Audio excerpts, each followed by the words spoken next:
We're locked in. All right, we got Dr. Alex Wetmore, and then I'm just Ben. But what we want to talk about today is kind of the 9 pillars of fitness and the 100-year athlete, why we care about it, why you should care about it if you don't, and then a little bit about what we can do to make sure we're still doing cool shit until we're dead, because that's the goal. What gave us kind of the idea to put this down in writing and build out kind of a framework around it that we could share with people is Alex Huberman and Andy Galpin on the Huberman podcast did a pretty cool series of kind of training, longevity, performance. It's a really cool series. You should check it out.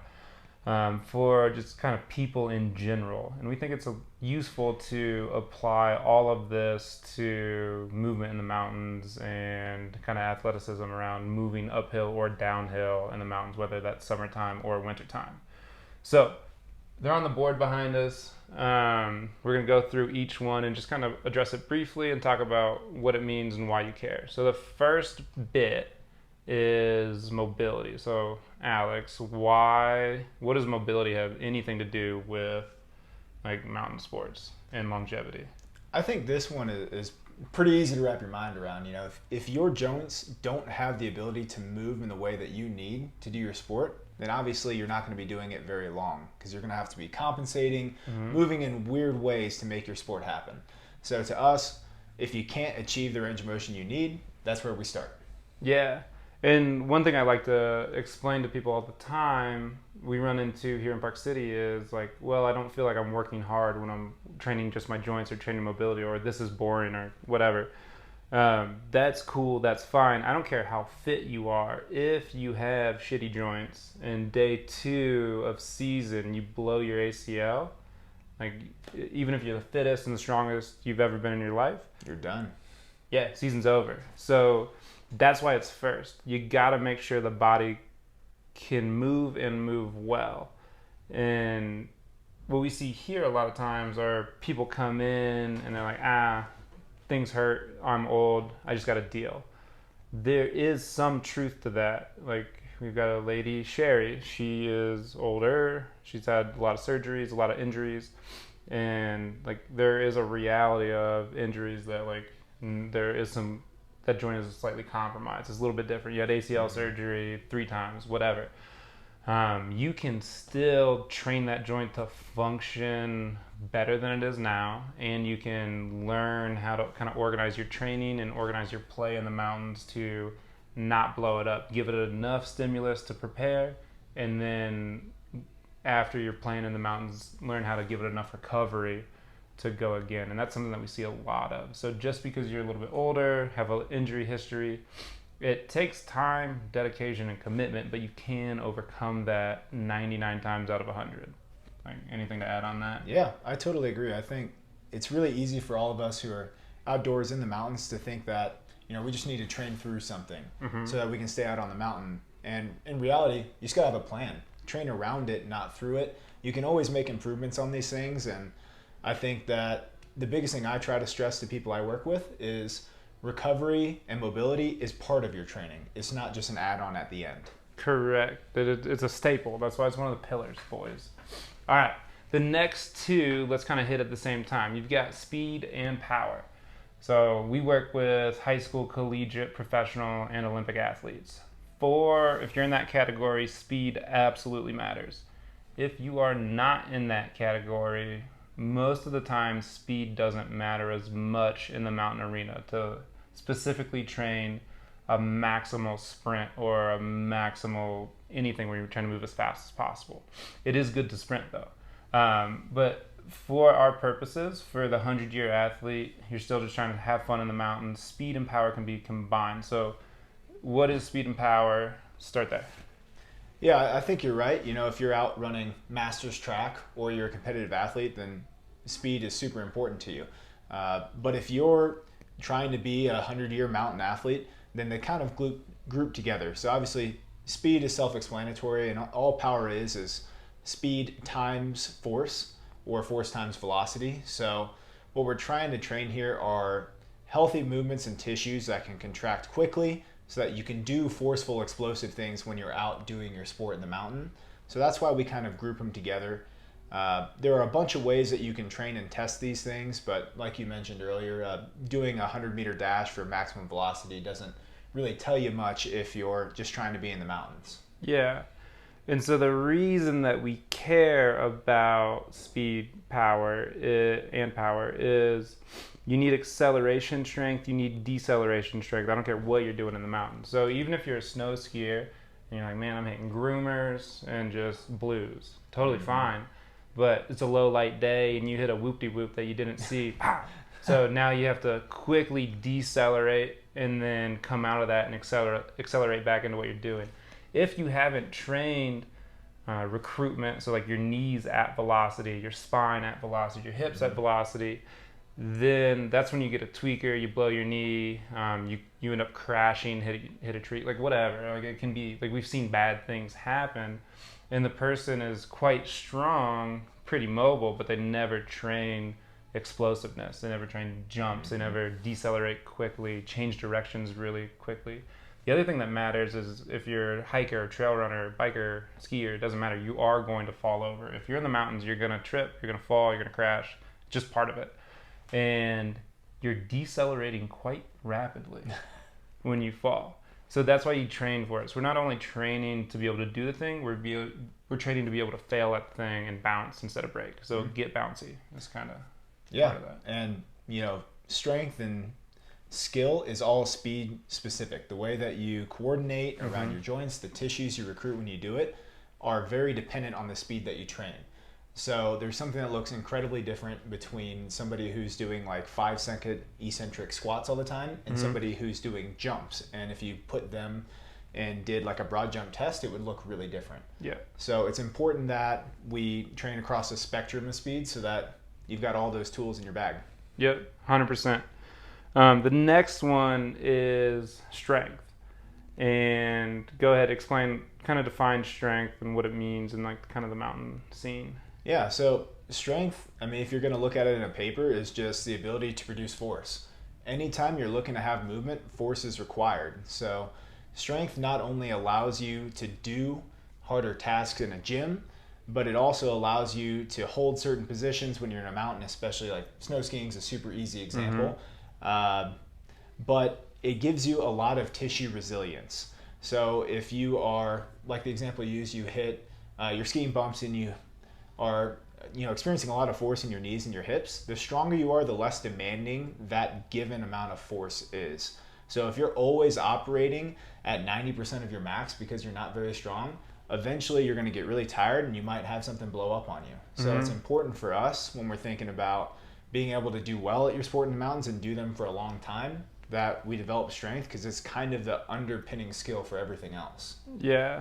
And so to bring that down to like 4th grade level is if you're out skiing and the amount of load your knees can handle is 100 units and skiing requires 90 units just to get down the mountain, you're operating at a very high threshold.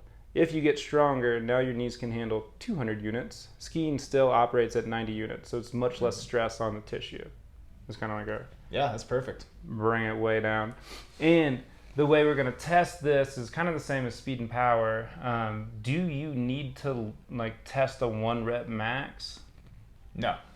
You probably shouldn't. This is for the high school athletes that probably won't watch this. It's not necessary, and unless you're in a really highly competitive environment or lifting is your sport or sprinting is your sport, going at 100% just exposes you to more risk, and it's really lame to get hurt in training. It's way cooler to get hurt doing something dope. So save those maximal efforts for when you're out there getting after it. 100%. So moving on, hypertrophy, and this one's fascinating for mountain athletes. So hypertrophy is adding size. The reason we care in the 100-year athlete space about hypertrophy is once you hit a certain age, and it's kind of debatable about where that age is, you start losing muscle mass. The average American in their 40s starts to lose a significant amount of muscle mass, and each decade that accelerates rapidly. So we can look, if you're in the Midwest, wherever, where people are a little bit less active than, like, say, Park City specifically, you can see a lot of people, like, in their 60s that are starting to kind of look a little frail. They're not looking as robust. But then you also see 60-year-olds here in Park City that train 4 or 5 days a week, and they're in the mountains 6 days a week, and, like, they're still jacked. With hypertrophy, you're gonna gain muscular mass, you're gonna gain size, you're gonna gain weight. If you're a competitive cyclist or a competitive cross-country skier, or you're a competitive trail runner, there's a give and take there. So Alex, talk a little bit about, like, what's the trade-off between being a competitive athlete and being a lasting athlete? Yeah. And I think it is important just to mention that hypertrophy doesn't necessarily mean just put on weight, right? It's specific. You're trying to build a tissue for a goal. Because oftentimes you can build specific tissue without seeing numbers on a scale change a whole lot. So if you're a competitive athlete, it matters a ton. You know, you're trying to build a bigger engine to make your car faster. That's kind of the first step to building strength and power, is to literally build the tissue you need. So if you are, a college football player and you play defensive line, you're not going to do yourself any good if you weigh 180 pounds, right? Yeah. You're going to have to be 260, 270 pounds. So hypertrophy is a huge part of your training plan. Same thing for bodybuilders. That's literally what your sport is. If you're a competitive skier, then body mass makes a big difference on the downhill. But if you're training for longevity as a 100-year athlete, then you have to start thinking much more in terms of what's the benefit of putting on a lot of size, and how's it going to help you in the long run. So things like cycling, it may not actually be a benefit to put on huge upper body mass, but you do need to make sure you don't neglect that area, because there are parts of your life where you're going to need it. And if we use the example of just being on a trail and stumbling, having a little bit more hypertrophy or just lean tissue can actually provide a little bit of shock absorption when you do hit the ground. 100%. So it's not always just build a bigger muscle to lift a bigger weight or be better at a sport. But for long-term health, you're going to have more resilient tissues. You're going to be able to sustain higher rates of work for a longer time. And there are competitive advantages if you are competing in something like, a master's class or cycling or downhill skiing or whatever it might be. Yeah. If you're a downhill athlete, getting bigger is advantageous. If you're an uphill athlete, each pound you add of hypertrophy means you have to work a little bit harder for your sport. But do you care about being a little bit faster or being able to do the sport a lot longer? That's kind of where you need to make a decision. And it's not either or. So if your sport's in the summer and you're, like, doing some high alpine stuff, we drop hypertrophy in the spring. Through the summer, we're not focused on it at all, and then we try to build back up fall and winter. So there are ways to bring it in and out, and it cannot be neglected. If you fully neglect it and only focus on competition, you will explode at some point. It could be in your 50s, it could be in your 60s, it could be in your 30s. It just kind of depends on how blessed you are genetically. Yeah, so for sure. That's an interesting one. This one, all mountain athletes know about: muscular endurance. What is it? So muscular endurance is more local. We're talking about, like, specific parts of your body, not just the ability to, like, go out and run a mile. When most people hear the term endurance, they're just thinking cardio, right? But this is something that I actually think comes a lot from what you do in the mountains. So this is your ability to, if you're on an uphill climb on a mountain bike, that's your ability to get uphill, right? Yep. We've all been in situations where we've got that burning feeling, we're starting to get tired. So the ability to sustain effort throughout your sport is what we're looking at with muscular endurance. And it could be as simple as, being able to have a pack on your bike or on your back and go for a long hike, right? Yep. Yeah. So muscular endurance, mountain athletes, even 100-year athlete, really, you don't need to or want to train this in the gym if you have access to the mountains. The best way to get ready for long days in the mountains are spending long days in the mountains. If you live in the flats, like you live in Florida, we've got people in Texas, Florida, Ohio, kind of all over. There's a lot that we can do in the gym to build this up. But if you're getting out in the mountains regularly, your muscular endurance is coming from your mountain sport. If you are an endurance athlete in the mountains and your gym work is high volume, meaning lots of reps, pretty low weights, that's a poor use of your time exclusively. It's never a good option. And we can argue about that in person someday. I'd love it. And it's not as fun either. Yeah, it's get out in the definitely mountains. not as fun. Get out in the mountains is way better. So moving on from that, anaerobic capacity, what's that? So anaerobic capacity, we're thinking about what's your ability to like complete a high intensity task. It's way too fast, way too demanding for it to be an aerobic task where you have time to kind of catch your breath and keep going for a longer time. So usually we're thinking about things that are, under a couple of minutes in length. Yep. These are definitely the times where you're going to feel your legs burning, where you're feeling like you're running out of breath. But it's an important skill for us in the mountains because a lot of the stuff we do is pretty high intensity. We're not just talking about going for an easy walk. We're talking about being able to run uphill, being able to hit a hard climb. If you are carrying something heavy with you, or you're, doing a water sport or whatever it might be. So this is an important one for us. This is something that we can definitely build in the gym, but application of it in the mountains is also super important. Yeah. This one you can build in the gym, you can build through sport or activity. And it kind of depends on what your activity is and how you participate in that activity, which one makes more sense, but it's something that has to be addressed. The next bit, number 8, we're looking at aerobic capacity. So we probably know, but let's talk about it anyway. Yeah, so aerobic capacity or aerobic power, these are things where if you're looking at like a lab setting, you're talking about VO2 max, which is, how much oxygen you can get your body to uptake for your size. You can also look at it in terms of like maximum heart rate, or what's your ability to work hard and sustain that pace for at least a moderate amount of time. So we're talking things that are, roughly 15 minutes in length. And there are some ways that you can test it, doing like, a 12-minute run and then trying to estimate what your aerobic capacity is based on the distance you can accomplish. So we're not talking low intensity, steady state jogging. We're talking working hard for a sustained amount of time that you can sustain. Yeah. So less than 3 or 4 minutes, we're going to bunch that into anaerobic capacity for applicable purposes.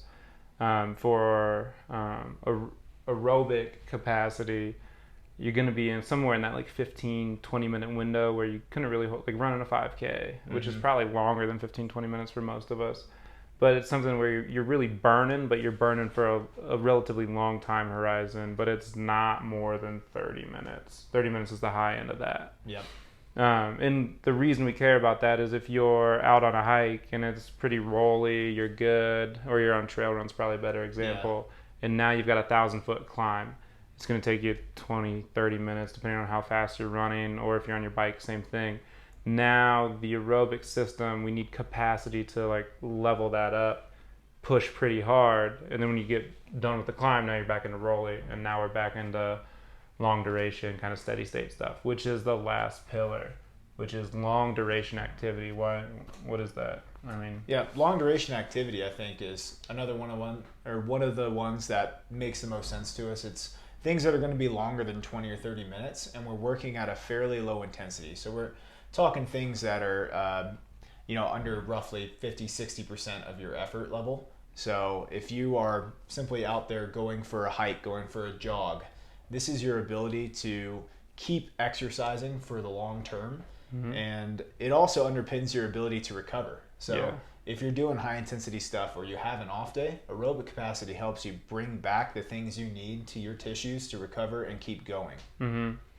So that's the 9. We got mobility, speed, power, strength, hypertrophy, muscular endurance, anaerobic capacity, aerobic capacity, long duration activities.